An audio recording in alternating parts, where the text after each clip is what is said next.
بسم اللہ الرحمن الرحیم۔ السلام علیکم۔ پنجاب کی کسی دیہات میں ایک خوبرو قادیانی لڑکی شادی کے لیے ایک فوجی آفیسر کو پیش کی گئی۔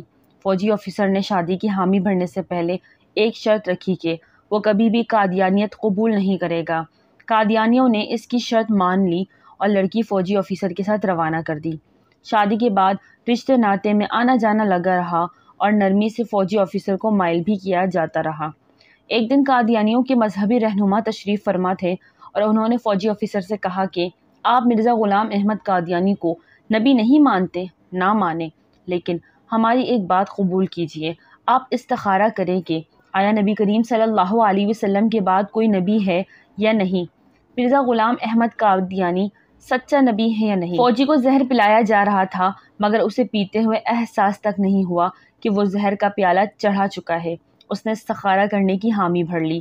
رات کو استخارہ کیا تو خواب میں نظر آیا کہ مرزا غلام احمد قادیانی نبی بنا ہوا ہے اور اس کے آس پاس لوگ جمع ہیں۔ صبح اٹھا تو اپنے کیے ہوئے استخارہ کے مطابق قادیانیت پر ایمان لے آیا۔ محض خود ایمان لاتا تو اتنا مسئلہ نہیں تھا، اس نے باقاعدہ مرزے کی نبوت کی دعوت دینا شروع کر دی اور اپنے خاندان کو مرزا قادیانی کا امتی بنا ڈالا۔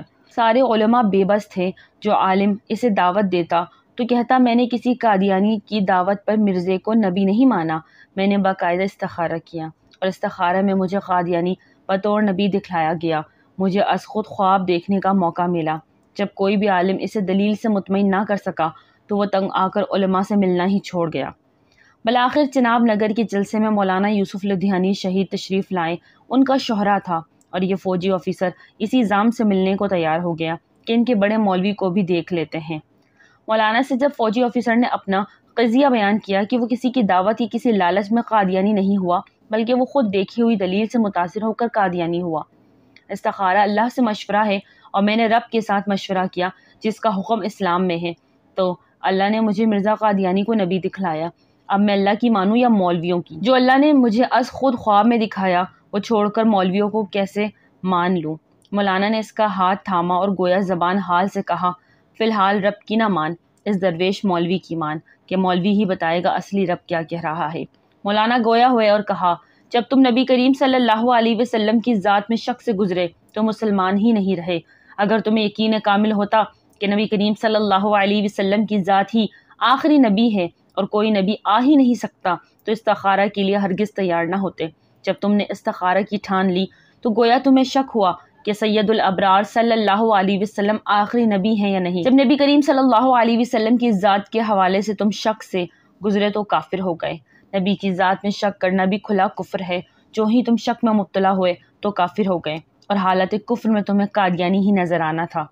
فوجی آفیسر جھوم اٹھا دلیل سن کر اور کھڑا ہو کر مولانا شہید سے لپٹ گیا۔ اسی وقت توبہ کی اور پھر سے مسلمان ہوا۔ تو ذرا سوچیے ابتدا کہاں سے ہوئی، کیسے اسے نبی کریم کی ذات کے حوالے سے شک میں ڈالا گیا اور انجام کیا ہوا۔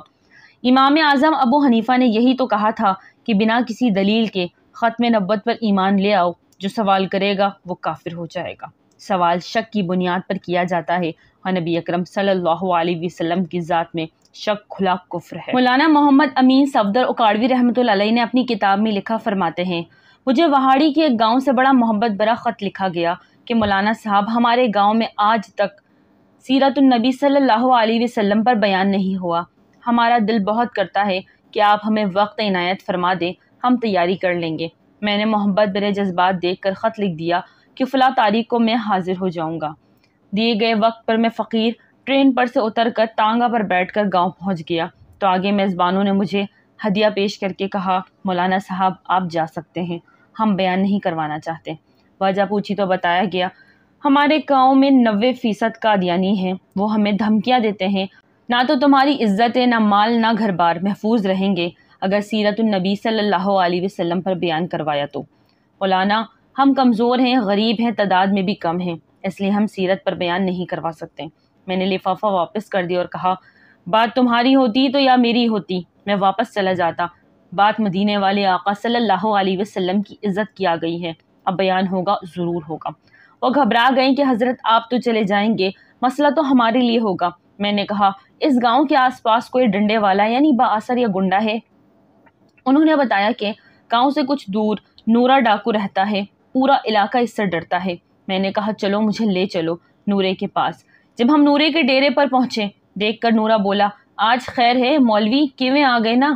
میں نے کہا کہ بات حضور صلی اللہ علیہ وسلم کی عزت کی آ گئی ہے، تم کچھ کرو گے؟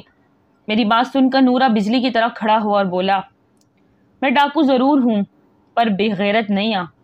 وہ ہمیں لے کر چل نکلا۔ مسجد میں 3 گھنٹے بیان کیا میں نے، اور نورا ڈٹ کر کھڑا رہا۔ آخر میں نورے نے یہ کہا کہ اگر کسی نے مسلمانوں کی طرف آنکھ اٹھا کر بھی دیکھا تو نورے سے بچ نہیں سکے گا۔ میں واپس آ گیا۔ کچھ ماہ بعد میرے گھر پر ایک آدمی آیا، سر پر امامہ، چہرے پر داڑھی، زبان پر درود پاک کا ورد۔ میں نے پوچھا کون ہو؟ وہ رو کر بولا، مولانا میں نورا ڈاکو ہوں۔ جب اس دن میں واپس گھر کو لوٹا، جا کر سو گیا، آنکھ لگی ہی تھی کہ پیارے محمد صلی اللہ علیہ وسلم میرے خواب میں تشریف لائے، میرا ماتھا چوما اور فرمایا، آج تو نے میری عزت پر پہرا دیا ہے، میں اور میرا اللہ تم سے خوش ہو گئے ہیں، اللہ نے تیرے پچھلے سب گناہ معاف فرما دیے۔ مولانا صاحب، اس کے بعد میری آنکھ کھلی تو سب کچھ بدل چکا تھا۔ اب تو ہر وقت آنکھوں سے آنسو ہی خشک نہیں ہوتے۔ مولانا صاحب، آپ کا شکریہ ادا کرنے آیا ہوں کہ آپ کی وجہ سے تو میری زندگی ہی بدل گئی، میری آخرت سنور گئی۔ اللہ تعالی ہم سب کو پیارے نبی صلی اللہ علیہ وسلم کی سچی محبت عطا کرے۔ ناظرین، ویڈیو اچھی لگے تو لائک کریں، چینل کو سبسکرائب کریں اور دعاؤں میں یاد رکھیے۔ السلام علیکم۔